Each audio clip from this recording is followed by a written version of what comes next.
हम लोगों ने पूरे विस्तार से आदरणीय कामेश्वर जी को सुना और उनके माध्यम से किस प्रकार से भेदभाव हमारे देश में अंबेडकर जी के साथ में हुआ है। कांग्रेस की गंदी मानसिकता के कारण से वो भेदभाव हम सभी लोगों ने देखा है।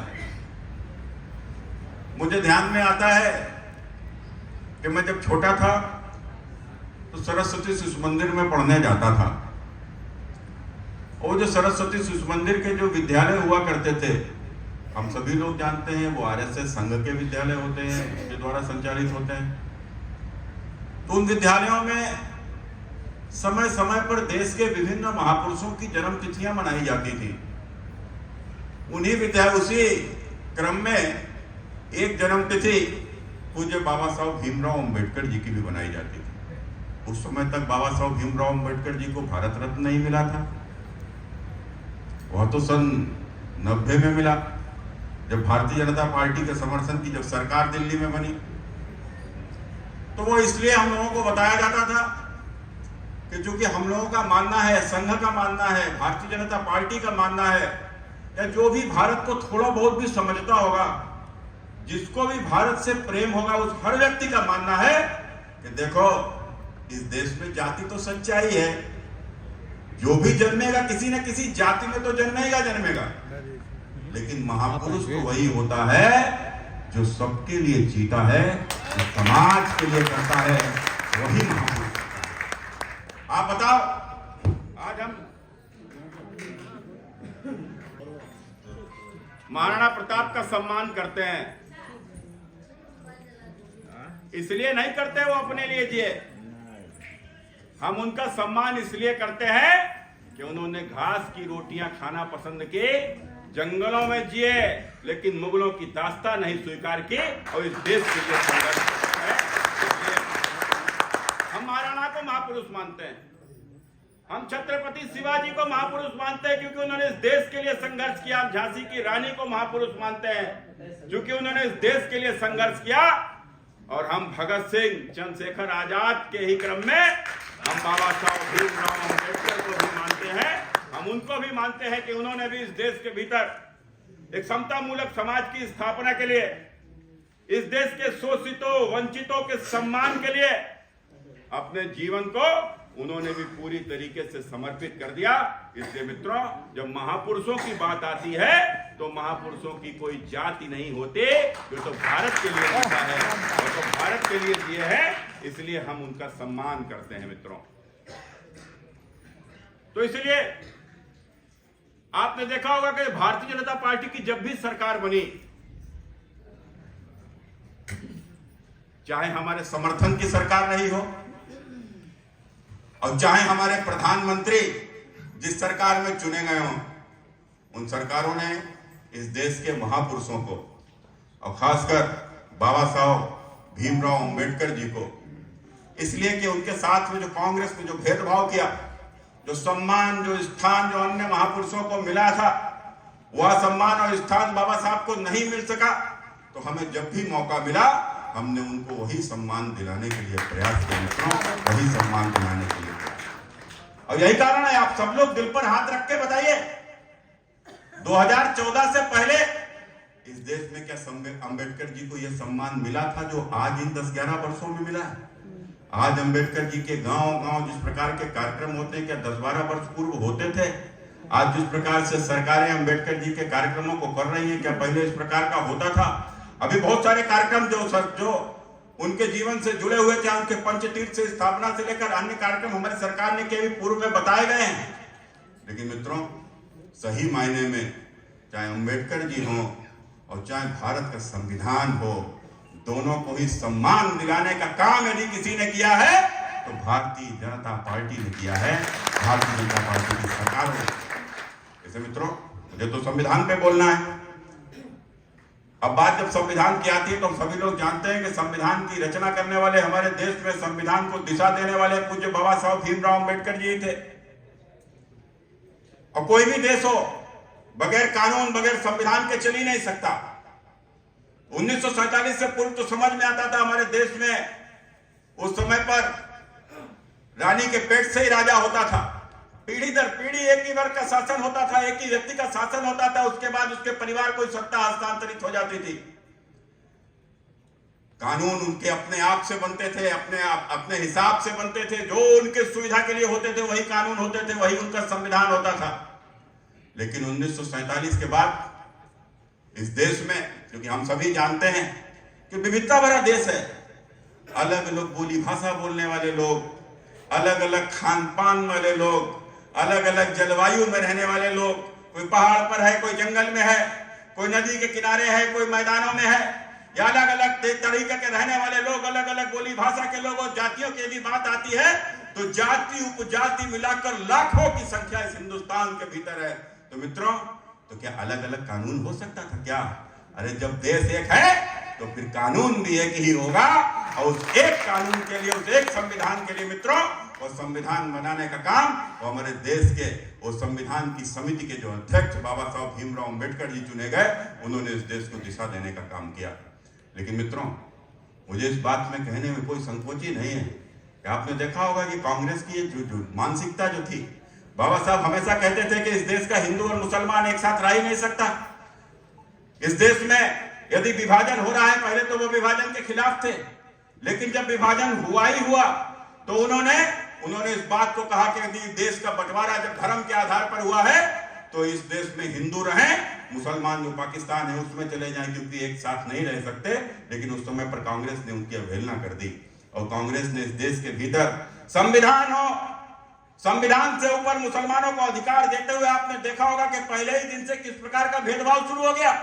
हम सभी लोग जानते हैं कश्मीर इस देश का इस्लामिक राज्य, जो पहला इस्लामिक राज्य कश्मीर इस देश के भीतर बना, और इस देश में कश्मीर जब इस्लामिक राज्य बना तो इस्लामिक राज्य के नाम पर उसको अलग से धारा 370 लगा दी गई। ये धारा 370 क्यों लगाई गई?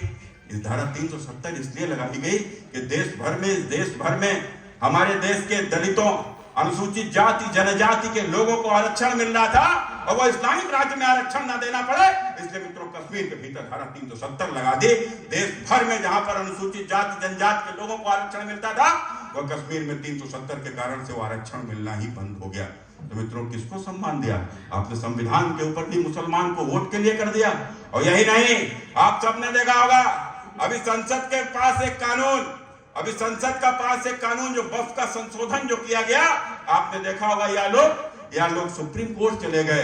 लेकिन एक समय जो राजीव गांधी देश के प्रधानमंत्री थे, उस समय सुप्रीम कोर्ट का एक फैसला जो साहबानों के लिए आया था, वो साहबानों और महिला जिसको तलाक दे दिया गया था, और तलाक में हिंदुस्तान के संविधान के आधार पर हर महिला को गुजारा भत्ता मिलना चाहिए, उस गुजारा भत्ते के लिए जब सुप्रीम कोर्ट ने आदेश कर दिया, और उसके बावजूद भी सुप्रीम कोर्ट के आदेश को संसद में पलटने का काम या राजीव गांधी ने किया या कांग्रेस की सरकार ने किया मित्रों, या कोर्ट के कानून को बदलने के लिए संसद का इस्तेमाल करते हैं, और आज संसद का कानून बदलने के लिए सुप्रीम कोर्ट में गए हैं। मित्रों, ये दोहरे चरित्र के लोग हैं, इन्होंने सदैव इस देश के भीतर वोट की राजनीति की है। इसलिए मित्रों, मैं आप सबसे 1947 से पहले इस देश में, जैसा कि मैंने कहा कि सरकार बदलने के लिए युद्ध होते थे। जब युद्ध होते थे, युद्ध में जो राजा जीत जाता था तो उसका शासन हो जाता था, जो हार जाता था अपना राज्य छोड़कर चला जाता था। लेकिन 1947 के बाद इस संविधान के कारण से मिले हमें लोकतंत्र में हम चुनाव होते हैं, और ये जब चुनाव होते हैं, या चुनाव से ही सरकारें बदलती हैं। जो दल जीतता है उसकी सरकार बनती है, जो हारता है उसको सरकार छोड़नी पड़ती है। मित्रों, यहाँ 1947 के बाद जब लोकतंत्र हमारे बीच में आया, तो मित्रों आज लड़ाई लोकतंत्र में, युद्ध में तो लड़ाई तोप तलवारों से होती थी, तीर कमंचों से होती थी, लेकिन लोकतंत्र की लड़ाई वोट से होती है, और वोट को नैरेटिव तय करता है। इसलिए मित्रों, आज जो नैरेटिव जो बनाया गया है, आपने देखा होगा, यह जो संविधान का सदैव अपमान करने वाले लोग, जो अंबेडकर जी को केवल एक चुनाव की राजनीति समझने वाले, केवल वोट बैंक तक ही सीमित मानने वाले यह लोग, यह ना अंबेडकर का सम्मान करते हैं, न यह संविधान का सम्मान करते हैं, या तो संविधान के ऊपर हमेशा शरिया को ही तरजीह देते हैं। मुझे कहने में कोई संकोच नहीं। न तो आप बताइए, इस देश का हिंदू शादी एक ही करेगा, लेकिन मुसलमान शादी 4 करेगा। ये पर्सनल लॉ बोर्ड को संविधान के ऊपर तरजीह किसने दी? ये मित्रों, यह तरजीह कांग्रेस ने ही दी। इसलिए मित्रों, मैं सबसे कहता हूं, आपातकाल से लेकर आरक्षण तक कांग्रेस ने कैसे संविधान को कमजोर किया, ये तथ्यों के आधार पर हमको बताना होगा। आज वह युग नहीं ना। एक समय था जब संचार क्रांति नहीं हुई थी, सूचनाओं का आदान प्रदान में समय लगता था। अमेरिका तो छोड़ दो, हमारे शहर के मुख्यालय पर क्या हुआ या सुदूर बैठे गांव में हफ्तों तक सूचना ही नहीं आती थी। लेकिन आज ऐसा संभव है क्या? आज अमेरिका में क्या हो रहा है, मिनट तब होते हैं जब हम अपने गांव में अपने मोबाइल के ऊपर सूचना हमें मिल जाती है। मित्रों, यह संचार की क्रांति आई। आज गूगल बाबा है, आज यूट्यूब है, आप कुछ भी पूछ सकते हो, कुछ भी समझ सकते हो। इसलिए मैं कह रहा हूं कि तथ्यों के आधार पर चलना है, कि नहीं तो कौवा नाक ले गया तो कौवा के पीछे भाग के भैया पहले नाक तो देख लेते, नाक तुम्हारी है कि नहीं है। इसलिए मित्रों, तथ्यों के आधार पर चलना है। इसलिए मैं आप सबसे कह रहा हूं कि निश्चित रूप से संविधान में संशोधन भी समय समय पर किए गए। एक संशोधन समय की मांग होती है, क्योंकि जब हमारे संविधान का निर्माण हुआ उस समय की परिस्थितियां अलग थी, आज की परिस्थितियां अलग हैं।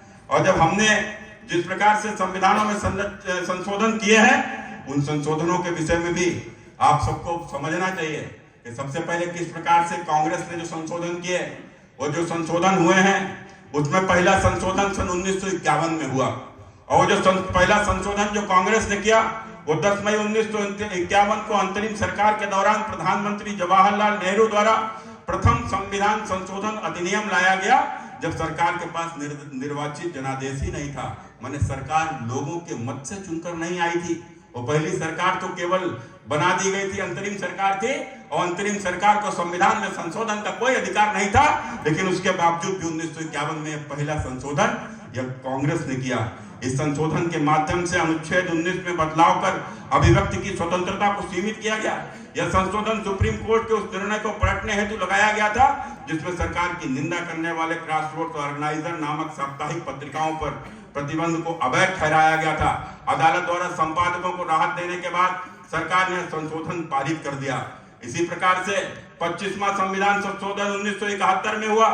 इस संशोधन ने संपत्ति के अधिकारों को सीमित किया और यह व्यवस्था दी कि राज्य किसी निजी संपत्ति का अधिग्रहण करे तो मुआवजा पर्याप्त हो या नहीं हो, इसे चुनौती नहीं दी जा सकती। माने जमीन आपकी है, उसे सरकार कभी भी अधिग्रहण कर लेगी और अपने मन से मुआवजा देगी। यह संशोधन कांग्रेस की सरकार में हुआ। इसी प्रकार से यह भी प्रावधान किया गया कि अनुच्छेद 39 बी और सी के तहत राज्य द्वारा बनाए गए किसी भी कानून को मूल अधिकारों को उल्लंघन के आधार पर चुनौती नहीं दी जा सकती। इन संशोधनों को 1973 में केशवानंद भारती बनाम केरल राज्य मामलों में सुप्रीम कोर्ट की 13 सदस्यीय पीठ के समक्ष चुनौती दी गई। अदालत ने यह ऐतिहासिक निर्णय दिया कि संसद को संविधान की मूल संरचना में परिवर्तन का अधिकार नहीं है, जिसे मूल संरचना सिद्धांत के रूप में जाना जाता है। इस निर्णय के अगले ही दिन तत्कालीन मुख्य न्यायाधीश सीकरी के सेवानिवृत्त होने पर परंपरा से हटते हुए प्रधानमंत्री श्रीमती इंदिरा गांधी ने वरिष्ठतम न्यायाधीश के दरकिनार कर न्यायमूर्ति A.N. रे को भारत का मुख्य न्यायाधीश नियुक्त कर दिया।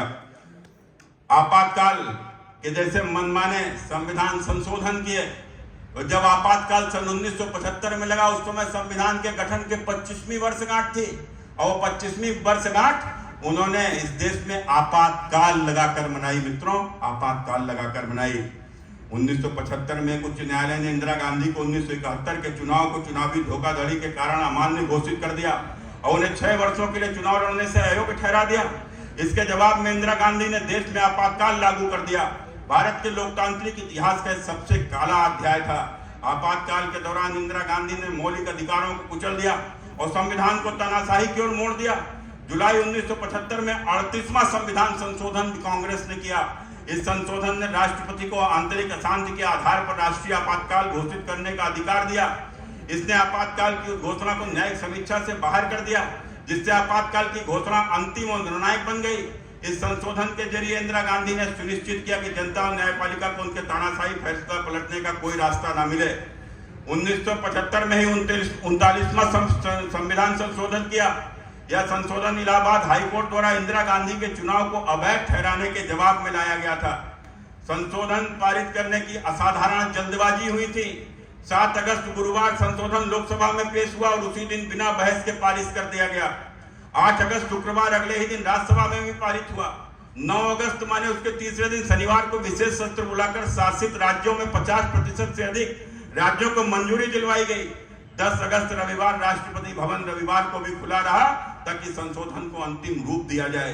इसी प्रकार से 42वां संविधान संशोधन कांग्रेस ने किया और इसके बाद आपातकाल के दौरान लोकतांत्रिक अधिकारों का जिस प्रकार से दमन किया, चाहे मौलिक अधिकारों को कमजोर कर दिया गया, नीति निर्देशक सिद्धांतों के उनके ऊपर कर दिया गया, जिससे संविधान का संतुलन बाधित हुआ। सत्ता को बनाए रखने के संसद के कार्यकाल 5 से बढ़ाकर 6 वर्ष किया गया, जो कांग्रेस की लोकतांत्रिक मान्यताओं के प्रति उपेक्षा को दर्शाता है। इंदिरा गांधी की सरकार द्वारा लगाया गया आपातकाल, जो 1975 से 77 भारतीय लोकतंत्र के इतिहास का एक अंधकारमय काल साबित हुआ। इसी प्रकार से अनुच्छेद 356 का भी दुरुपयोग, जिस प्रकार से कांग्रेस ने चुनी हुई 90 से अधिक सरकारों को और जिस प्रकार से वह उनको बर्खास्त किया, ये मित्रों ये 356 का किस प्रकार का दुरुपयोग है हम सभी लोग समझ सकते हैं। 88 बार कुल राष्ट्रपति शासन कांग्रेस ने चुनी हुई सरकारों को बर्खास्त करके लगाया। सामाजिक न्याय पर संवैधानिक जनादेश को नष्ट करने का प्रयास हुआ। काका कालेकर की रिपोर्ट जो 1956 में आई, इस रिपोर्ट में नेहरू के नेतृत्व वाली कांग्रेस सरकार ने पिछड़ा वर्ग आयोग की सिफारिशों को यह कहकर खारिज कर दिया। यह फैसला दर्शाता है कि कांग्रेस सामाजिक असमानताओं को दूर करने के प्रति गंभीर नहीं थी। इससे हाशिए पर खड़े समुदायों को उम्मीदों को गहरा आघात पहुंचा। आरक्षण पर नेहरू ने सन 1961 में एक पत्र लिखा। उन्होंने 1961 में नेहरू ने मुख्यमंत्रियों को पत्र लिखकर आरक्षण का विरोध किया और तर्क दिया कि इससे अकुशलता और निम्न स्तर की स्थिति पैदा होगी। यह रवैया स्पष्ट रूप से सकारात्मक कार्रवाई के सिद्धांतों की उपेक्षा और वंचित वर्गों के अधिकारों के प्रति उदासीनता को दर्शाता है। इंदिरा गांधी द्वारा ओबीसी आरक्षण में रुकावट पैदा की गई। उन्होंने मंडल आयोग की रिपोर्ट के क्रियान्वयन में देरी की, जिससे ओबीसी वर्ग को आरक्षण मिलने में सालों की देरी हुई। राजीव गांधी के द्वारा अनुसूचित जाति आरक्षण का अपमान 1985 में जिस प्रकार से संसद के भीतर अनुसूचित जातियों के आरक्षण को मूर्खों को बढ़ावा देने जैसा करार दिया, यह बयान कांग्रेस की दलित आदिवासियों पिछड़ों वर्ग के प्रति संवेदनहीनता उनके संवैधानिक अधिकारों की उपेक्षा को उजागर करता है। मंडल आयोग की सिफारिशों का भी विरोध कांग्रेस ने किया। अनुसूचित जातियों के आरक्षण को कमजोर करने का काम कांग्रेस ने किया और इसी आरक्षण के तहत मुसलमान और ईसाइयों को भी शामिल करने का बार बार प्रयास किया, जो कि संविधान के मूल भावना के विरुद्ध है। धर्म के आधार पर आरक्षण की मांग भी कांग्रेस के द्वारा की गई। अल्पसंख्यक संस्थान, चाहे वह अलीगढ़ का मुस्लिम यूनिवर्सिटी हो या अन्य इस प्रकार के जामिया मिलिया इस्लामिया, अल्पसंख्यक दर्जा तो प्रदान किया गया, लेकिन परिणाम स्वरूप वहां अनुसूचित जाति, अनुसूचित जनजाति और पिछड़े वर्ग के विद्यार्थियों को संविधान में निर्धारित आरक्षण से वंचित कर दिया गया। आप मित्रों बताओ, इस देश में कोई भी ऐसा संस्थान है जो कि जिसमें केवल दलितों के अलावा कोई दूसरा ना पढ़ता हो? कोई भी ऐसा संस्थान है जिसमें पिछड़ों के अलावा कोई दूसरा ना पढ़ता हो? कोई भी ऐसा संस्थान है जिसमें अगड़ों के अलावा कोई दूसरा ना पढ़ता हो? लेकिन वहां के ऊपर अल्पसंख्यक का दर्जा देकर हमारे देश में दलितों पिछड़ों को मिलने वाले आरक्षण को भी वहां के ऊपर रोकने का भी यह काम जब कांग्रेस की सरकार ने किया है मित्रों। और साहबानो केस की चर्चा मैं आपसे पहले ही कर चुका कि किस प्रकार से संसद में केवल शरिया के कारण से इस देश के कट्टरपंथियों के दबाव में जिस प्रकार से सुप्रीम कोर्ट के कानून को पलटने का काम हुआ, उसी प्रकार से बाबा साहब ने हमारे संविधान में जो समान नागरिक संहिता, जैसे मैंने कहा कि ये विविधता भरा हुआ देश है, इसलिए मित्रों इस देश में समान नागरिक संहिता की आवश्यकता है, लेकिन उसको भी रोकने का काम यह कांग्रेस ने किया। लोकतांत्रिक संस्थाओं को कमजोर करने का काम कांग्रेस ने जिस प्रकार से समय समय पर निर्वाचन आयोग को कमजोर करने का काम किया और 1993 में मुख्य निर्वाचन आयुक्त टी.एन. शेषन ने सुप्रीम कोर्ट में आरोप लगाया कि कांग्रेस सरकार निर्वाचन आयोग की स्वायत्तता को कमजोर कर रही है। न्यायपालिका पर भी अतिक्रमण करने का काम कांग्रेस ने किया। इसी प्रकार से आपसे इनके वित्त आयोग को भी कमजोर करने का काम कांग्रेस ने किया। असंवैधानिक राष्ट्रीय सलाहकार परिषद एनएससी का गठन ये किससे छुपा हो सकता है? सब जब सन 2004 में कांग्रेस की जब सरकार, जो गठबंधन की सरकार जब बनी, तो उस समय पर राष्ट्रीय सलाहकार परिषद एनएससी की स्थापना हुई। इस सरकार के दौरान प्रधानमंत्री मनमोहन सिंह को सलाह देने के लिए की गई थी। यूपीए के अधिकांश कार्यकाल के दौरान सोनिया गांधी इसकी अध्यक्ष रही। एनएससी एक सुपर कैबिनेट की तरह कार्य कर रही थी, जिसमें सोनिया गांधी वास्तविक रूप से प्रधानमंत्री की भूमिका निभा रही थी। इसने संसद की सर्वोच्चता को कमजोर किया क्योंकि विधायी मसौदे तैयार करने की शक्तियां निर्वाचित प्रतिनिधियों की बजाय गैर निर्वाचित कार्यकर्ताओं को सौंप दी गई, जिससे उनकी नियत और निष्ठा को लेकर गंभीर सवाल उठे। इस व्यवस्था ने निर्वाचित प्रधानमंत्री की भूमिका को कमजोर कर दिया, जिससे वह नेहरू गांधी परिवार के लिए मात्र एक मोहर लगाने वाली औपचारिकता बनकर रह गए। पंचायती राज का सशक्तिकरण में जिस प्रकार से कांग्रेस ने देरी की, और मित्रों इसका भी बड़ा नुकसान आज हमारे ग्रामीण क्षेत्र यदि अब तक विकसित नहीं हो पाए हैं तो उसका भी बड़ा कारण यही है। अनुच्छेद 370 को जिस प्रकार से कांग्रेस ने वहां के ऊपर लागू किया, इसका भी जिक्र मैं आप सबके बीच में कर ही चुका हूं। भारतीय जनता पार्टी ने जिस प्रकार से सामाजिक न्याय और लोकतंत्र को सशक्त बनाने का काम किया है, उसका एक बड़ा ही प्रमाण है। जैसा कि मैंने कहा कि कांग्रेस ने संविधान की 25वीं वर्षगांठ पर आपातकाल लगाकर मनाई थी, लेकिन भारतीय जनता पार्टी ने जो 50वीं वर्षगांठ उस समय पर हमारे तत्कालीन प्रधानमंत्री श्री अटल बिहारी वाजपेयी के नेतृत्व में मनाई गई, और यह अवसर एकता, जनभागीदार और साझेदारी के संदेश के साथ मनाया गया, जो कि संविधान की सच्ची भावना को प्रतिबिंबित करता है। 60वीं वर्षगांठ गुजरात में जब मुख्यमंत्री नरेंद्र मोदी हुआ करते थे तो उस समय संविधान के भूतपूर्व भव्यता और श्रद्धा के साथ वर्षगांठ मनाई गई। संविधान गौरव यात्रा के रूप में प्रतीकात्मक यात्रा निकाली गई, जिसने संविधान के प्रति सम्मान और जागरूकता का व्यापक संदेश दिया। 75वीं वर्षगांठ भारत के प्रधानमंत्री नरेंद्र मोदी के नेतृत्व में संविधान की ऐतिहासिक रूप से वर्ष भर चलने वाले महाअभियान के रूप में मनाया जा रहा है। हमारा संविधान हमारा स्वाभिमान के संदेश के साथ अभियान न केवल संविधान निर्माताओं के योगदान को सम्मानित करता है, बल्कि इसमें निहित मूल्यों का पुनर्स्मरण भी करता है। और जैसा कि मैंने कहा कि हमने भी समय समय पर, हमारी सरकारों ने भी कुछ संशोधन किए हैं, लेकिन यह संशोधन यह जनहित के संशोधन है। मैं उनका भी जिक्र आप सबसे करना चाहता हूं। भारतीय जनता पार्टी ने जो 100वां संशोधन किया है वो भारत बांग्लादेश भूमि सीमा समझौता LBA संधि के तहत कुछ एन्क्लेव क्षेत्रों का आदान प्रदान और वहां के निवासियों को नागरिक अधिकार प्रदान करना है। 101वां संशोधन वस्तु एवं सेवा कर GST की शुरुआत हुई। 102वां संशोधन OBC आयोग को संवैधानिक दर्जा प्रदान किया गया। 103वां संशोधन आर्थिक रूप से कमजोर वर्गों EWS को 10% आरक्षण दिया गया। 104वां संशोधन लोकसभा और राज्य विधानसभा में अनुसूचित जाति SC और जनजाति ST के आरक्षण को 10 वर्षों के लिए बढ़ाना। एंग्लो इंडियन समुदाय के लिए आरक्षित सीटें समाप्त करना।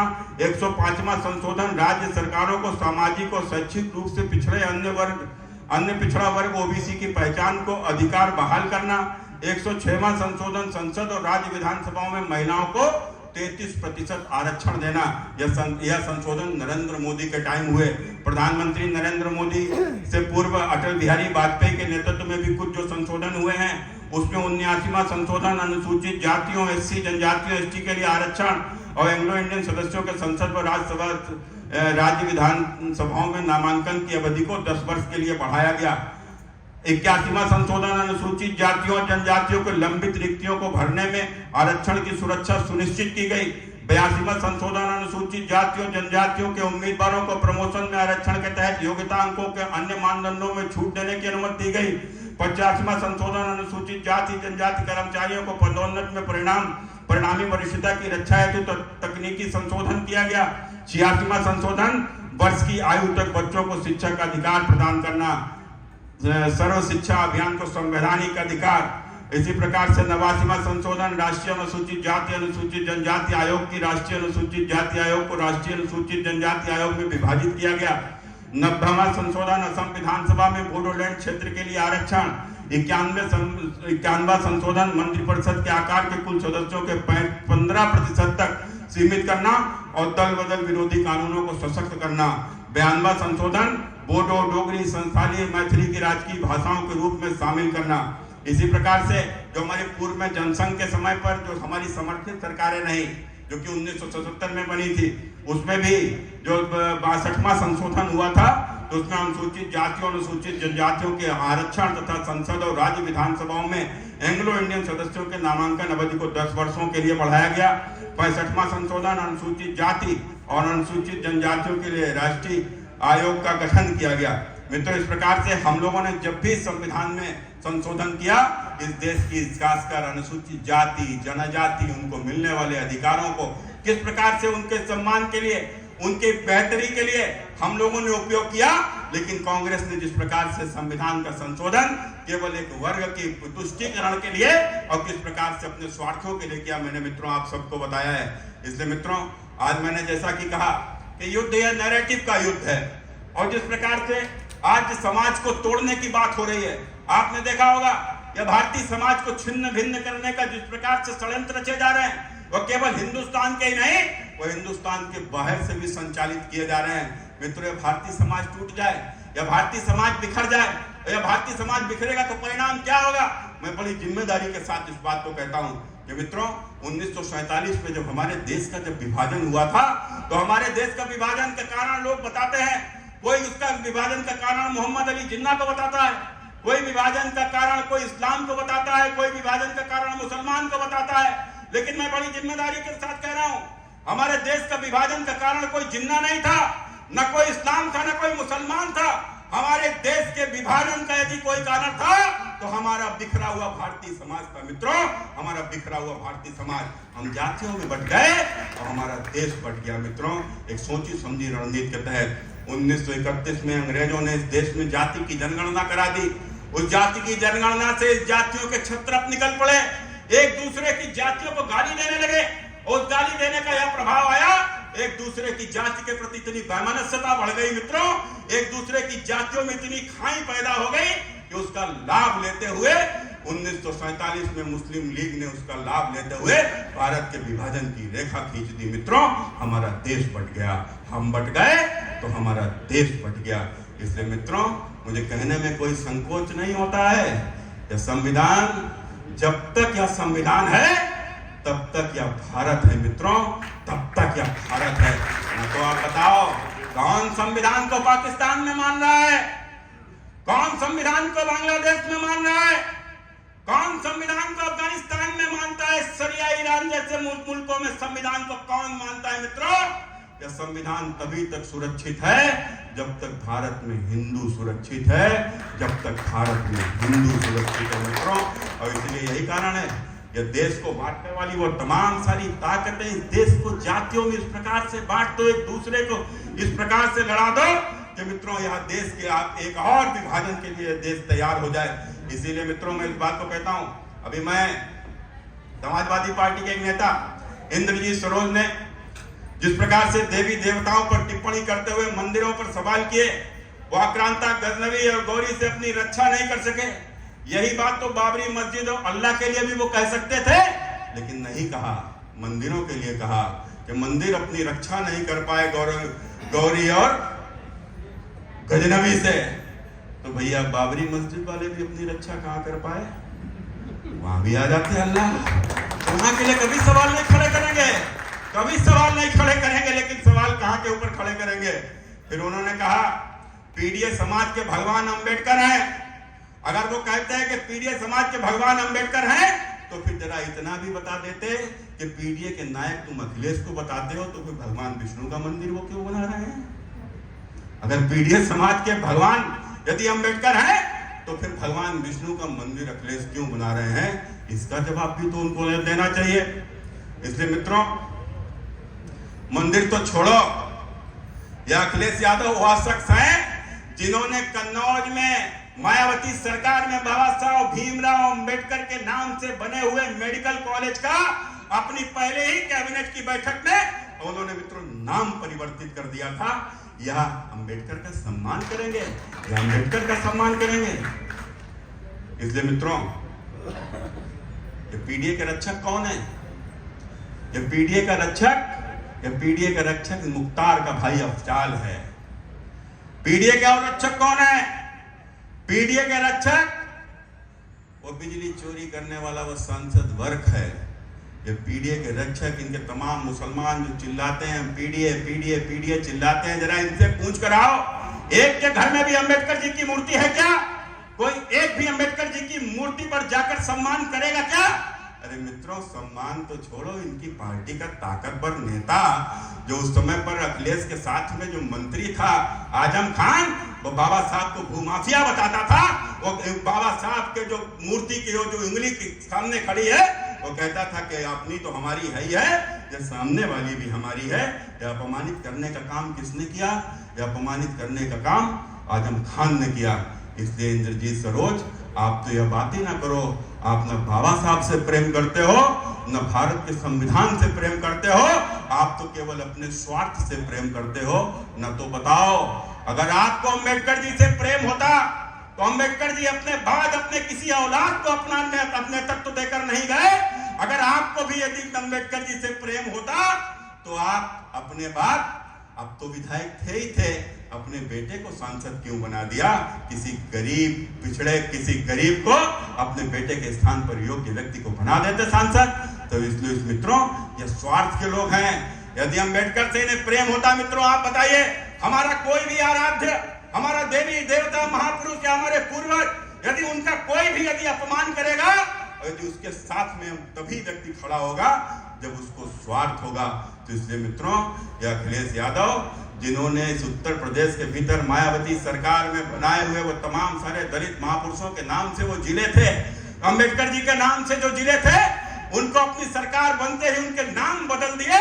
और जैसा कि मैंने जिक्र किया, कन्नौज मेडिकल कॉलेज का नाम ही नहीं बदला, बल्कि जैसे ही सरकार बनी तो मेडिकल कॉलेज का नाम जीटी रोड के ऊपर बाबा साहब भीमराव अंबेडकर मेडिकल कॉलेज लिखा था।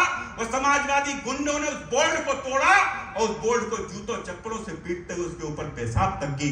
जिसके मन में इस प्रकार से जिनके मन में बाबा साहब के लिए नफरत रही हो, यदि तुम उनके साथ इंद्रजीत सरोज गए हो, तो मैं तुम्हें बाबा साहब का प्रेमी नहीं मानता, मैं तुम्हें कभी बाबा साहब का प्रेमी नहीं मानता। इसलिए मैं आज इस बात को जिम्मेदारी के साथ कह रहा हूं। इनके एक और दूसरे सांसद हैं जो कह रहे हैं कि मंदिरों के नीचे से मठ निकलेंगे, बौद्ध मठ निकलेंगे। अब ये मंदिरों के नीचे से बौद्ध मठ निकलेंगे, पता नहीं इन्होंने कौन सा इतिहास पढ़ा है। किस इतिहास में ये लिखा है कि मंदिरों के नीचे बौद्ध मठ है या बौद्ध मठ तोड़ के मंदिर बना दिए गए? हमने तो कभी नहीं सुना। हमने तो सुना कि औरंगजेब ने काशी का मंदिर तोड़कर मस्जिद बनाई। हमने तो सुना बाबर ने अयोध्या का मंदिर तोड़ के मस्जिद बनाई। हमने तो सुना है तमाम मुस्लिम आक्रांताओं ने हिंदुस्तान के भीतर 20,000 से भी अधिक मंदिरों को ध्वस्त करके मस्जिदें बनाई। लेकिन हमने कभी नहीं सुना कि कोई एक बौद्ध मठ को तोड़कर और उसके ऊपर मंदिर बनाई गई हो। लेकिन मैंने आंखों से देखा है, आप लोग भी देखिएगा गूगल पर खोलकर 2001 की वह घटना, जब अफगानिस्तान के बामियान में तालिबानियों ने भगवान बुद्ध की 2000 साल पुरानी 58 मीटर की प्रतिमा और आरडीएक्स लगाकर विस्फोट कर दी, आरडीएक्स लगाकर विस्फोट कर दी। मित्रों, ये हमने आंखों से देखा है। इसलिए मित्रों, ये तमाम भड़काने की बातें, बहलाने की बातें, समाज को आपस में तोड़ने की बातें की जाएंगी। लेकिन हमको भारत के समृद्धि के लिए, भारत की सुरक्षा के लिए और खास कर जो पीडीए की बात करने वाले इन लोगों के लिए, इनको स्पष्ट रूप से कहता हूं, तुमको पीडीए बांग्लादेश में नहीं दिखाई पड़ रहा, क्योंकि बांग्लादेश में मारे जा रहे वो लोग कौन है मित्रों? वो हमारे दलित भाई हैं। तुमको बंगाल में नहीं दिख रहा। एक मूर्तिकार बाप बेटे को इसलिए मार दिया गया, वो हिंदू देवी देवताओं की मूर्ति बनाता था। ये मूर्तिकार समाज कौन होता है? कोई ब्राह्मण नहीं होता, कोई ठाकुर नहीं होता, या तो पिछड़ों से आते हैं, अनुसूचित वर्ग से आते हैं। मित्रों, उनकी हत्या तुमको पीडीए की हत्या नहीं दिखती। कोई भी पिछड़ा मारा जाएगा तुम्हें नहीं दिखाई पड़ेगा, कोई दलित मारा जाएगा तुम्हें नहीं दिखाई पड़ेगा, तुम्हें तो केवल अपना वोट बैंक ही दिखाई पड़ेगा। इसलिए मित्रों, ये नैरेटिव को काटने की जिम्मेदारी हमारी है। अगर हमने आज नैरेटिव को काटने नहीं गए, और याद रखो मित्रों, कोई भी नुकसान हुआ तो आने वाली पीढ़ियां भोगेंगी। आने वाली पीढ़ियां, जिस प्रकार से आज हमारे वंशज, जिस प्रकार से आज हमारे लोग बांग्लादेश में पीड़ित हैं, आज हमारे लोग पाकिस्तान में पीड़ित हैं, वही हालात हमारे यहाँ कब उत्पन्न हो जाएंगे हम लोग समझ भी नहीं पाएंगे। इसलिए मित्रों, इस बात को याद रखकर, यदि हम जातियों में बटे हुए हो तो तुम्हारी हैसियत क्या है? क्या हैसियत है तुम्हारी? किसी की 1% आबादी होगी, किसी की 2% होगी, किसी की 3 होगी, 4 होगी, कोई बहुत ज्यादा होगा तो 5-6% होगा। लेकिन लोकतंत्र में मित्रों, सम्मान उसी का होता है जिसकी संख्या ज्यादा होती है। और यहाँ पर तो संख्या 20% किनकी है आपको बताने की आवश्यकता नहीं है। यही कारण है कि संसद में खड़े होकर अखिलेश यादव कहते हैं कि सरकार मुसलमानों का बंटवारा करना चाहती है, लेकिन बांटेगा तो पीडीए, माने मुसलमान एकजुट बना रहे और हिंदू जातियों में बिखर जाए, इस मानसिकता के साथ काम करने वाले यह लोग हैं। इसलिए मित्रों, बांग्लादेश जैसे हालात बंगाल में पहुंच गए, लेकिन बंगाल जैसे हालात उत्तर प्रदेश में न बनने पाए। मैं यही प्रार्थना करते हुए अपनी बात को समाप्त करता हूं। बहुत बहुत धन्यवाद। नमस्कार। जय हिंद।